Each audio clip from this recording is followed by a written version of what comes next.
recent mandate that one member of the board needs to be a lady. It's a mandate, right? Now, I might think that one is too little, that's a different point of view, but the fact is it is mandated. You're right. For something to change, you have to mandate it. Mandating it? If you want, it's simple. If you want, the water is flowing in a certain way, but if I know that that particular land is potentially fertile, I need to build a dam and change the course of the river, right? It is mandating it, isn't it? So I think it's very critical, if it doesn't work, for us to realize that and mandate it. I don't think there's any way outside of that. Yeah? Yes, you're right. Ideal situation, people understand, people changing, there are a lot of people changing, okay? I know for a fact that from personal experience, over the years, mindsets have changed about this. Right? I've seen individuals working differently with exposure, with discussion, etc. But that doesn't mean that the entire environment is changing. And sometimes for the entire environment to change, you might need to mandate it, and so be it. I agree with you. Absolutely. In fact, one of the experience we've had is when we mandated this 40% hiring to be at least women. And nowhere are you talking of lowering the performance and potential criteria. Obviously, it has to be there. We also mandated that if leaders do not increase one woman in their next line, they do not, that's one important part of their bonus. So with all the awareness, education, some mandating has really to be done to take it forward. And I'm so glad, Amita, you brought up that point. And then with your points around this whole mandate and the way the difference is happening, we naturally segue into the next point, which is around the managers. So what do managers and leaders need to do differently to have a better pipeline of women leaders? And when we go to this, again, we'll follow the same thing. Of course, Raj, I'll come back to you and ask your views on this. You are one of our male managers out here, and it will be valuable. But first to the audience. So your voting meters, please. And we have, what are the interventions that organizations can take? So this is the previous, okay. Organizations can take to sensitize the managers on this issue, or to really make it happen. So you have the ABCD options, and your time starts now.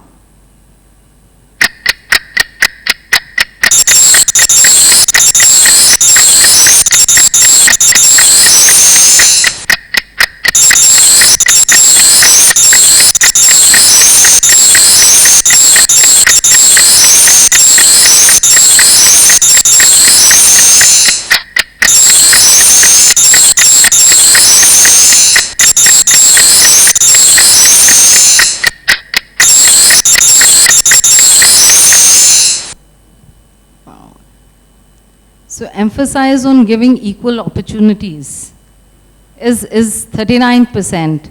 Training on managing diverse workforce, 26%. Managers to mentor and coach, 24%. And celebrate success of women leadership, 11%. Very, very stark out there. So Raj, your views, I don't know whether you agree, disagree with the audience, or how you would like to take it up.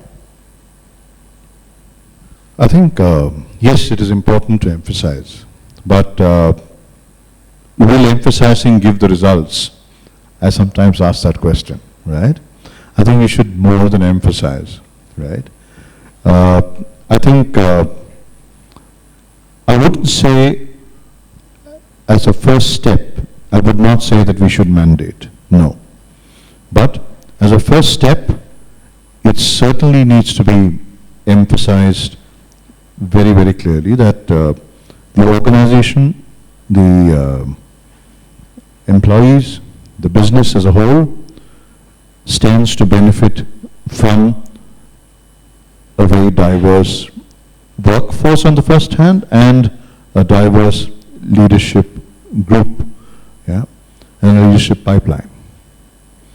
But I think apart from emphasizing it, I think it's very critical for the senior leaders, that's the CXO group, if I may say, to take it up as a,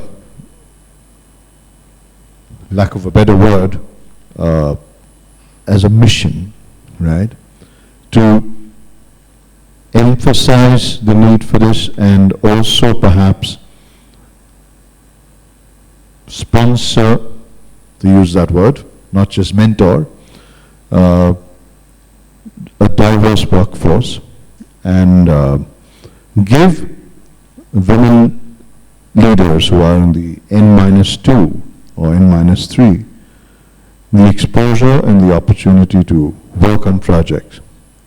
Now, the first question that might get asked is, if you were to give a woman leader that exposure as against a male member, wouldn't that create a demotivation?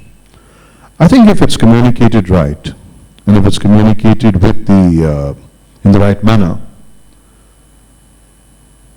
while it might seem like creating a certain level of demotivation, I think people understand and accept over a period of time that it's done with a specific reason. And we're talking about situations where your entire leadership is perhaps bereft of women at the moment. There are many organizations to that. And if the top management thinks that the future leadership needs to be having more women there, they need to take it up as a mission and then push it. Yeah. I think also, if I take from our own example, I mean, we believe at a philosophical level and at a very practical level in building our own timber. And a lot of our leaders and managers have grown from the grassroots level. They've been taken as either management trainees or in some cases even at frontline positions, and they've grown. I think organizations need to up the ante as far as that is concerned. And everything else being equal, I think positive discrimination will help in building a much more diverse workforce as well as a diverse leadership group over a period of time. In the earlier conversation, I think it was Hema who mentioned that in one of the organizations, the leadership, at N-2, there were a lot of women, but they dropped out when it came to N-1 or N. And I think that's a point that we need to focus on as well. And the people at the N-1 need to worry about that and say, what are the different things that we need to do to increase the diversity at the N-1 level, right? So I think it has to go beyond emphasizing, in my view, and it has to go beyond all of this, all of these 4 points that have been mentioned. And I think training, etc., are important, but would that be a game changer? I'm not sure. I think it has to be led from the top, and it has to be emphasized from the top, and that can be potentially the game changer, And when I say the top, I don't mean one person, I mean the top team. Yeah. Thank you. Any of you? Yeah, so, while I'm a big fan of consequence management, I just fear to go anywhere near the topic of we have to mandate it. Because there is this fear that somewhere, the moment it is mandated, it becomes like a quota. And for those women who actually got there, even if it was on merit, the repercussions of what people would talk, the ones especially who probably didn't get that job, is far deeper to erase than if you didn't have something which was mandated. So that's my personal view there, that I think definitely no compromise whatsoever on the meritocracy of the situation. 2, yes, we talk of equal opportunity, but equal opportunity not just as a tick mark, but how do you create, and that's why it goes back to how do you create that enabling environment for equal opportunity. So how do you ensure that those diverse teams, and like Amita said, it's not just about gender, because you have diverse teams having people with disabilities in it. You have diverse teams with people of different orientations in it, right? So how do you ensure that those diverse teams are successful? Because those are the stories which really will float and which will change behaviors. So I would much rather have an organization driving those stories rather than having something mandated. But yes, of course, completely agree on the consequence management, because despite all of it, the point is, if you have that position, did you have a slate where you looked at women profiles also? So I would much rather have that as a criteria rather than saying that X number of positions, like for example, what's happened to the board, X, you must have at least one, or there is a percentage. So I would just shy away from the percentage part of it. I completely agree with you. I would also not want to mandate as a first step, for sure. I think it is important to use every other, lack of a better word, every other trick in the toolbox to try and bring the change, okay? However, if it doesn't work, right, and I think we have to set a certain time frame for it, and whether it's a decade, I don't know, that's a relative thing, right? But I think having set a certain time frame, and if one finds that the change or the transformation and the needle isn't moving as much as one thought, or if it's moving at all, then maybe it's important to mandate, is the point, yeah? So just not necessarily trying to have the last word here, and not sitting on judgment. I completely agree with what Raj just said, and with all due respect, and I'm also agree with what Sunita you just said, because it is fear that keeps us from taking more, I don't know what, I would say bolder moves, or more, in fact, scary moves like mandating. I get that, and I completely get that. Ideally, we should be creating an environment where opportunities are provided equally, and everybody is unbiased, and everybody is promoted, talent is promoted in a fair manner, etc., etc. However, we don't see that happening. For far too long, we've taken refuge in let's just create an environment that will help us get better with it. I'm afraid 20 years it hasn't. So again, I agree with the earlier panel, and Apurva kept pointing out, we must give credit where it's due. We have seen changes coming about, and I agree. I'm not trying to say there's no change. And the change has been for the positive. But I think the time has come, if it's not measured, it's not going to get done. That's just one of the sad realities as well. Are we measuring it? Are we measuring our leaders on their investment in creating diversity and creating those equal opportunities? Are we measuring our managers? Coming back to the theme, the vertical that you want to address, managers. Are we measuring them? And it doesn't have to be on, did you hire 3 women this year and so you'll get promoted or you'll get your preferred rating? Not like that, not that, but at least directionally, at least in succession planning, at least in, retention, somewhere you've got to, sad truth is what doesn't get measured doesn't get done. In that sense, mandate, not in any other way, not saying, not in any other way. So that, and by the way,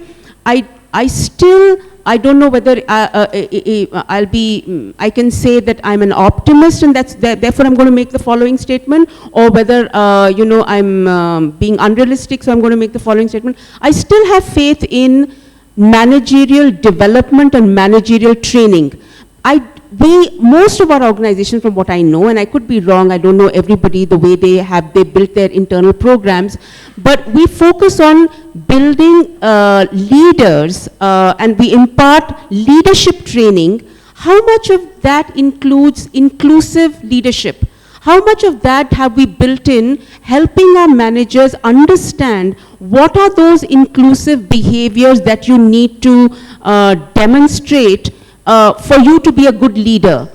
I know it's about ownership, and it's about crisis management and conflict management and whatever else, all of which is fantastic, not denying that. But how much of it is also inclusive leadership? What does it mean to be an inclusive leader? What are those behaviors that ought to be demonstrated for you to be seen? And then are we grooming our manager pool to be inclusive leaders. So I have great faith in the training development piece of it, and then the mandate only to the extent that it's got to be measured.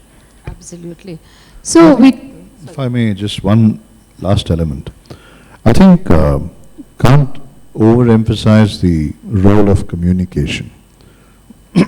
And in bringing about this change, I think communication right at the top, in action and in words, both.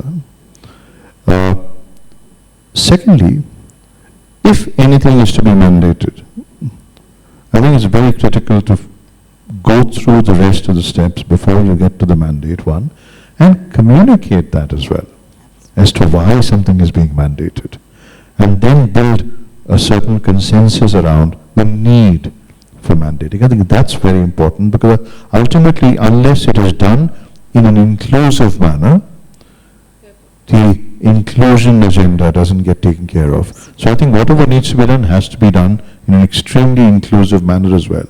And I think the organizational leadership has to stand by that commitment, absolutely. So thanks a lot. I think while we develop managers to build a team which is diverse and gender balanced, we get that whichever way, build way or buy way. The other aspect that needs to be addressed is the leaky bucket. And what do managers do in terms of arresting the leakage is also something that managers need to worry about. And I think our first session tomorrow will touch on that, so we'll not spend a lot of time, but that's something which is really an issue. If you develop, you get a certain number inside, you have a certain number going out as well. And that's something we talk of tomorrow. So with that, so the organization has its responsibility and does all that they can. The managers do what they can. But what is it that the women themselves need to do? Do we think there's an area of work out there, or do we think it is not? So let's move to this third aspect.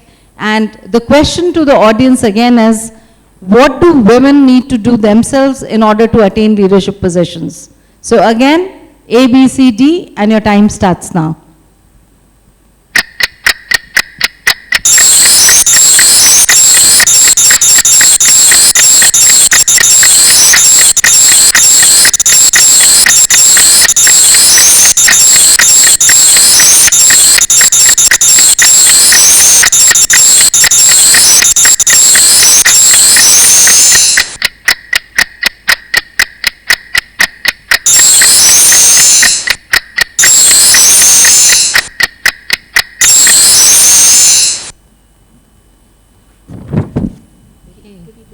So we have 38% on D, which is personal support systems for career challenges. And we have 21 each for networking and for, what is it? Okay, be confident and ambitions and networking. Yeah. Skill upgradation and networking is 18%. So good. So we hear all these things about women and their velvet hammer and stuff like that. So Sunita, would you like to talk something about this? So I think all the 4 points that were mentioned there, I think are, they're spot on. I think it's really hard to choose one from the other. But to me, fundamentally, the ambition has to be stoked. Because there is so much that organizations will do. You can mandate, you can do all of it, but at the other end of the chain, if the woman's not interested, and again, don't get me wrong there, because end of the day, to me, it is a choice that she's made, right? At least a philosophy that I have, which we say in Wipro, and having donned the role of the diversity champ, has been that respect the choice that she's made. Because if her choice was that I don't want to be in the corporate world, and I would much rather spend time with my family, that's a choice she's made. Now, the point to be noted here is that, did she make that choice because life was hard in the corporate? Then clearly there is work to be done.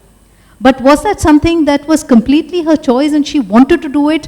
then my only, again, it's not that all the roles or what you wanted to do at X time is as per plan, because it will happen that maybe someone else has got that job before you, in which case, what is your plan B?